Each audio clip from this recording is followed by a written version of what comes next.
Génibet, Paris-Picardie. En ce moment, profitez de 250 € de bonus de bienvenue. Bonjour à toutes et bonjour à tous, on se retrouve pour évoquer le programme dominical de ce 28 juillet, Quintet Plus, Top 5, Génibet et réunion principale sur l'hippodrome de Deauville. Nous aurons un groupe 1 au cours de cette réunion normande, à savoir le prix Rothschild qui s'adresse aux juments, et le Quintet, quant à lui, se disputera sur la PSF, parcours des 1900 mètres. Nous évoquerons donc ce Quintet Plus, Top 5, Génibet, comme d'habitude dans la première partie de l'émission. Et dans la deuxième, j'aurai des coups de cœur et des infos à vous indiquer pour ce programme du dimanche 28 juillet. Comme vous le savez, je vous invite à partager ce programme, à le liker via nos différents réseaux sociaux. Vous le savez également sans doute que notre partenaire Génibet vous offre des avantages promotionnels à l'inscription et également une offre supplémentaire de 10 € avec le code Stéphane10. Ne vous en privez surtout pas. Donc pour ce quintet prix des collectivités locales, j'ai fait confiance à la ligne d'un quintet disputé à Chantilly le 14 juillet, où ce jour-là, le 13 Storm City, le 8 Cosmobo, le 14 Edited et le numéro 10 Suleiman se classaient respectivement 4e, 5e, 7e et 14e. Mon préféré sera le numéro 13 Storm City, qui a terminé 4e de cette course, et ce à la faveur d'une plaisante fin de course, un bel effort final. Je pense qu'il peut s'imposer. Je retiendrai plus haut le numéro 10 Suleiman en deuxième position. J'ai bien aimé sa tentative dans sa course de rentrée à Saint-Cloud et dernièrement dans ce quintet référence. Le cheval n'a jamais eu les coups des franches pour finir, terminant son parcours avec des ressources. Je pense qu'ici, il a les moyens d'inquiéter davantage ceux qui l'ont dominé en dernier lieu.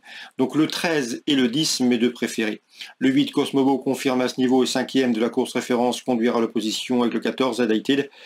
Son entraîneur est basé dans le sud-est, il insiste dans les quintets et notamment dans ce quintet de Villers, c'est un long déplacement, mieux vaut donc lui accorder du crédit. 13, 10, 8 et 14 pour mes 4 préférés.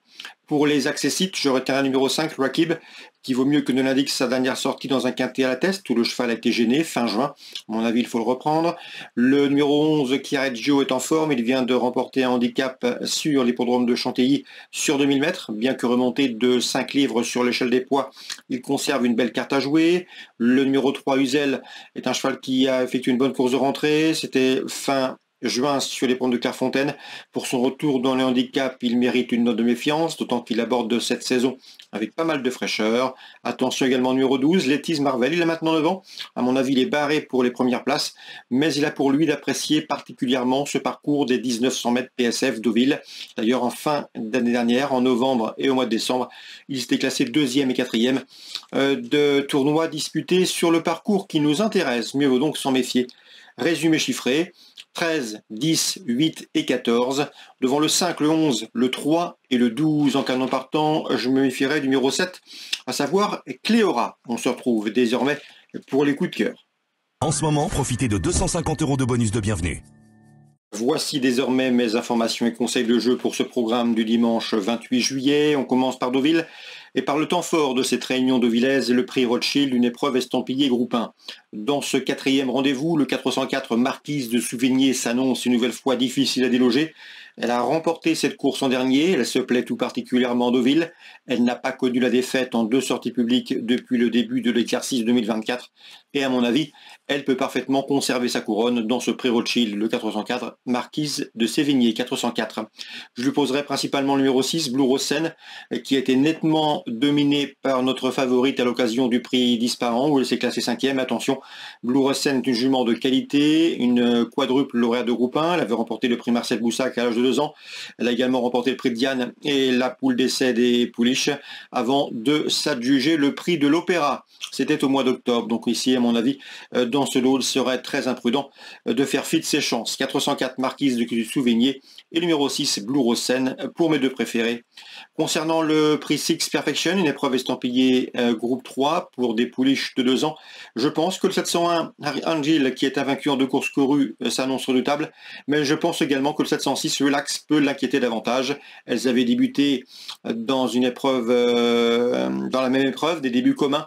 Ce jour-là, Relax est classé 3e derrière Angel, mais depuis, Relax a très bien gagné fin juin et à mon avis, à la faveur de quelques progrès, elle peut l'inquiéter davantage. Donc pourquoi pas tenter les 2 chevaux 701, 706 dans ce 7e rendez-vous pour d'éventuels couplets ordre aller-retour. Concernant Anguin à la Réunion 3, j'ai pu discuter dernièrement avec Gert Lanou. Il présente le 2e rendez-vous, le 201 Hermès du Château. Le cheval est en forme, c'est un bel engagement pour lui, une course réservée aux drivers amateurs. Le cheval est pieds nus, l'engagement est bon, le cheval est capable d'aller de l'avant si nécessaire. Pete Van Pollard fait partie des meilleurs drivers amateurs du circuit européen. Et dans ce lot, ce 201 Hermès du Château me semble compétitif pour la victoire. Je le poserai principalement le numéro 4, Hero Nuevo, qui vient de prouver sa forme en s'imposant à Ecomois dernièrement, et ce, le 7 juillet, avec son partenaire du jour, à savoir Daniel Grimaud. Un driver amateur d'expérience, loin s'en faut, 201, 204. Concernant maintenant la 7e, j'ai pu discuter avec Marc Moss, le fils de l'entraîneur Daniel Moss. Son interview est d'ailleurs disponible sur Canal Turf. Sachez qu'il présente le 703 L'Or de la Futaie, un L'Or de la Futaie qui avait plusieurs engagements possibles. On a privilégié cette course, un cheval délicat au départ, souvent fautif, il a tendance à te tendre, à monter en pression, mais s'il négocie bien les premiers mètres de course, Marc Moss l'estime capable de se mettre en évidence dans ce lot. Le cheval en a parfaitement les moyens. Ce sera, vous l'aurez compris, une affaire de départ avec ce 703, L'Or de la Futaie. On peut lui opposer principalement le numéro 7, Lombardo de Loup, qui après avoir manqué ses débuts publics, a bien gagné dernièrement sur l'hippodrome de Durtal. Une victoire qui en appelle d'autres. La 7e, 707, Lombardo de Loup, et 703, L'Or de la Futaie. D'ailleurs, n'hésitez pas à aller voir les interviews disponibles gratuitement sur canalturf.com. Concernant cette émission, eh bien, vous la retrouverez dans quelques jours. Je m'accorde quelques jours de congé. En ce début de semaine, on se retrouvera donc en milieu, voire fin de semaine, pour une nouvelle émission Direct Course. Très bonne journée à tous, très bon dimanche, et à très bientôt sur canalturf.com. Génibet, Paris Picardie. En ce moment, profitez de 250 € de bonus de bienvenue.